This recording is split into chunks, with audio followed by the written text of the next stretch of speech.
అందరికీ శుభమస్తు. మాకు వివాహం అయ్యి 30 సంవత్సరాలు పూర్తయింది. ఈ 30 సంవత్సరాలలో ఎన్నో మార్పులు, ఎంతో ఆనందం మీ అందరితోటి పంచుకుంటూ నా ప్రయాణాన్ని నా భర్తతోటి సాగిస్తూ వచ్చాను. ఇలా ఈ 30 వసంతాలలో ఎంతో చక్కటి స్నేహితులు నాకు లభించారు. వివాహం అయిన తర్వాత వచ్చిన ఈ మిత్రులందరూ కూడా అమ్మ నాకు పంపించిన మిత్రులే. అమ్మ పోయిన తరువాత అమ్మలాగా నన్ను ఆదుకున్నారు. అందరూ చక్కగా తమ ప్రేమతోటి చెల్లి లేని లోటుని తీరుస్తూ అక్క అన్నారు. కూతురిగా దగ్గరికి తీసుకున్నారు. అలానే మిత్రురాలిగా నన్ను ఎంతో ఆదరించారు.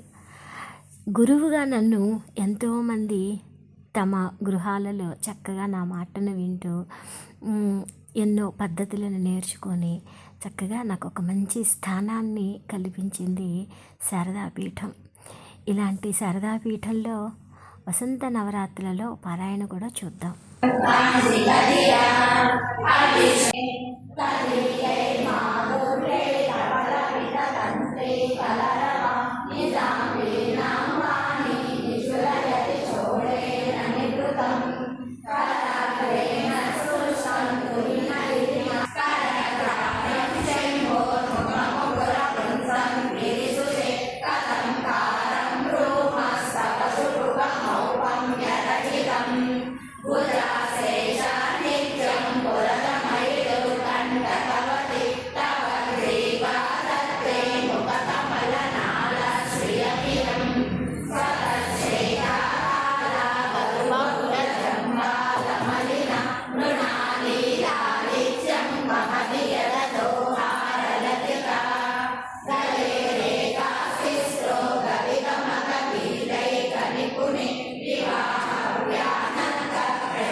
సౌందర్యలహరిని నేర్చుకొని ఇలా పారాయణం చేయటం అనేది 2016లో గురువుగారి దగ్గర, మా గురువుగారు కోట నాగరాజ శర్మ గారి దగ్గర ఈ ప్రాంగణంలో నేర్చుకున్నాము.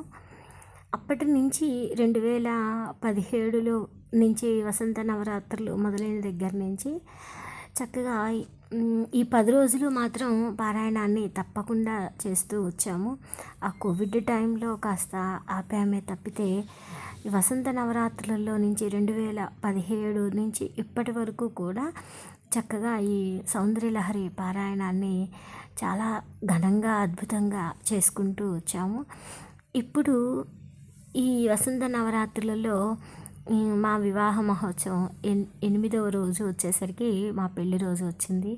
ఇలా అంతమంది ముత్తైదువులని దగ్గరగా చూసి వాళ్ళకి పసుపు కుంకుమలు పెట్టి చక్కటి స్వీట్ ఇవ్వటం, తాంబూలం ఇవ్వటం అనేది నా అదృష్టంగా భావిస్తున్నాను. ఎంతోమంది నన్ను చక్కగా అక్కుని చేర్చుకున్నారు.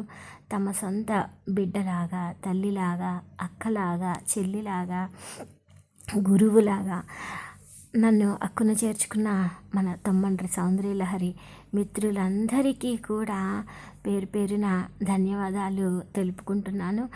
ఇంత చక్కటి ప్రాంగణంలో నన్ను అందరూ ఆదరిస్తున్నందుకు నేను ఇది అమ్మవారిచ్చిన ప్రసాదంగానే భావిస్తున్నాను.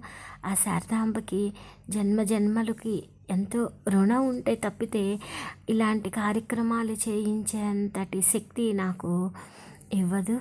కాబట్టి అమ్మవారు నా చేత ఇలాంటి కార్యక్రమాలు ఇంకా ఇంకా ఇంకా ఎన్నో చేయించుకోవాలని ఎంతోమంది మహిళామణులు సౌందర్యలహరి, శివానందలహరి, మూక పంచసతి ఇలాంటి అద్భుతమైన స్తోత్ర రత్నాలను శంకరాచార్యులు వారి యొక్క వాంగ్మయాలని అలానే రామాయణాన్ని కూడా మనందరము చదివి మన జన్మ సార్థకం చేసుకోవాలి అని చెప్పని నేను మనస్ఫూర్తిగా కోరుకుంటున్నాను.